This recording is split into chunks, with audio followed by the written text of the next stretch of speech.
Hello guys, আসসালামু আলাইকুম। আশা করি সকলে ভালো আছেন। আবারও চলে আসলাম নতুন একটা নিয়োগ বিজ্ঞপ্তি নিয়ে আপনাদের মাঝে। নিয়োগ বিজ্ঞপ্তিটি হচ্ছে আইন ও বিচার বিভাগে নতুন একটা সার্কুলার প্রকাশ পেয়েছে।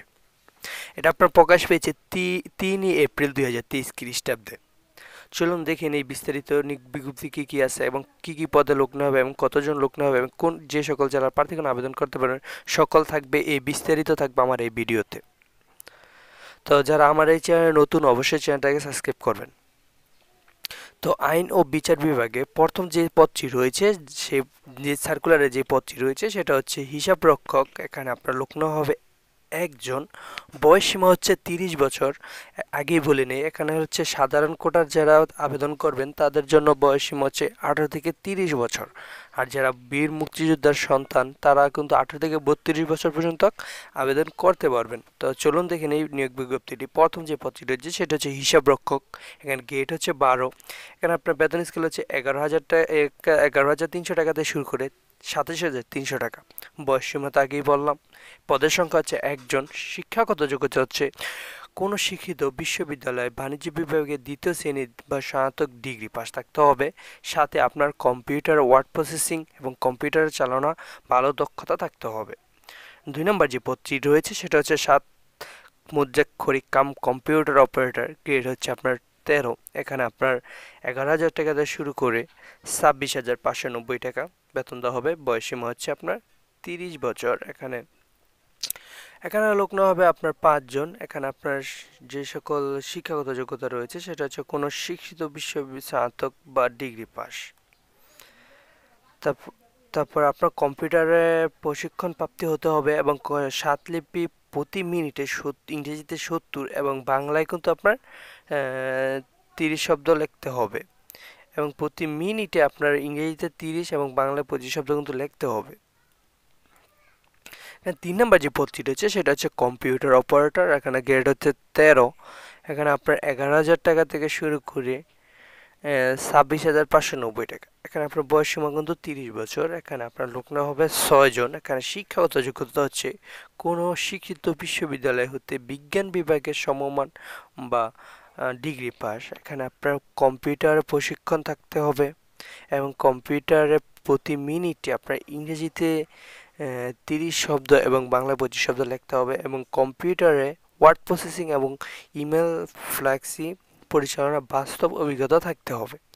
তো 1 থেকে 4 পর্যন্ত যে সকল জেলার প্রার্থীগণ আবেদন করতে পারবেন সেটা হচ্ছে ঢাকা, গাজীপুর, মুন্সিগঞ্জ, নারায়ণগঞ্জ, নরসিংদী, ফরিদপুর, গোপালগঞ্জ, মাদারীপুর, শরীয়তপুর, কিশোরগঞ্জ, ময়মনসিংহ, জামালপুর, নেত্রকোনা, শরীয়তপুর, চট্টগ্রাম, বান্দরবান, কক্সবাজার, কুমিল্লা, খাগড়াছড়ি, ফেনী, রাঙ্গামাটি, রাজশাহী, জয়পুরহাট, পাবনা, কিশোরগঞ্জ, বগুড়া।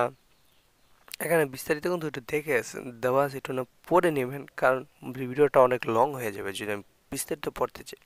তো আপনারা যে সকল জেলার প্রার্থীগণ আবেদন করতে পারবেন সেই সকল জেলার প্রার্থীগণ কিন্তু এখানে দেওয়া আছে। এখন তবে এতিম এবং শারীরিক প্রতিবন্ধী সকল জেলার প্রার্থীগণ আবেদন করতে পারবেন। আপনার 5 নম্বর যে পদটি রয়েছে সেটা হচ্ছে অফিস সহায়ক। এখানে আপনার গ্রেড হচ্ছে 20। এখানে আপনার 8,250 টাকা থেকে শুরু করে 20,010 টাকা। এখানে আপনার বয়স সীমা হচ্ছে 18 থেকে 30 বছর। এখানে আপনার লোক নেওয়া হবে 16 জন। এখানে আপনার শিক্ষাগত যোগ্যতা হচ্ছে কোনো শিক্ষিত হতে মাধ্যমিক স্কুল সার্টিফিকেট। আপনি যদি এসএসসি পাস থাকেন তাহলে কিন্তু আপনি এই পদটির জন্য আবেদন করতে পারবেন। আর 6 নম্বর যে পদটি রয়েছে সেটা হচ্ছে আপনার নিরাপত্তা প্রহরী। এখানে আপনার 8,250 টাকা থেকে শুরু করে 20,010 টাকা। এখানে গেট হচ্ছে আপনার 20। এখানে আপনার বয়স সীমা হচ্ছে 25 বছর। এই একটা 6 নম্বর যে পদটি রয়েছে সেটা কিন্তু বয়স সীমা কিন্তু সর্বনিম্ন 25 বছর। এখানে আপনার শিক্ষাগত যোগ্যতা হচ্ছে 8ম শ্রেণী সমমান পরীক্ষায় উত্তীর্ণ হতে হবে এবং প্রার্থীকে সুস্বাস্থ্যের অধিকারী হতে হবে, মানে স্বাস্থ্য গঠন খুব ভালো হতে হবে এবং 8ম শ্রেণী পাস লাগবে।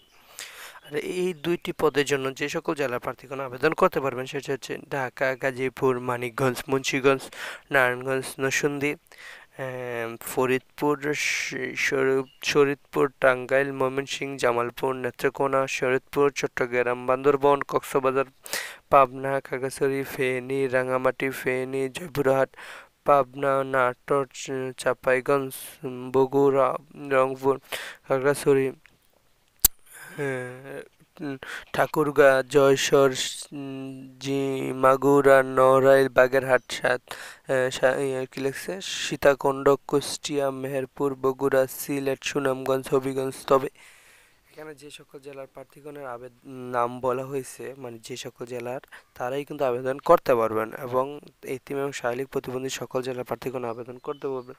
চলুন দেখে নিই এখানে কবে থেকে আবেদন শুরু এবং কবে থেকে শেষ। তো প্রথমে আমি বলে নিয়েছি বয়সটা কাউন্ট করা হবে আপনার 1 এপ্রিল থেকে। আমি প্রথমেই বলে নিয়েছি যারা সাধারণ কোটা আছেন তাদের ক্ষেত্রে কিন্তু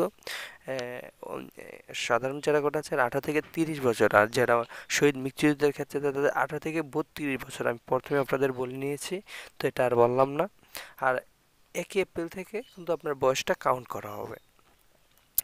তো এখানে আপনারা যে সকল যেভাবে কবে আবেদন শুরু সেটা আমি বলে দিচ্ছি। সেটা হচ্ছে আপনার 12ই এপ্রিল সকাল 10টা হতে 15ই মে বিকাল 5টা পর্যন্ত কিন্তু আবেদন শুরু। তো আপনারা অনলাইনে আবেদন করতে হবে এবং টেলিটক সিমের মাধ্যমে টাকা পেড করতে হবে।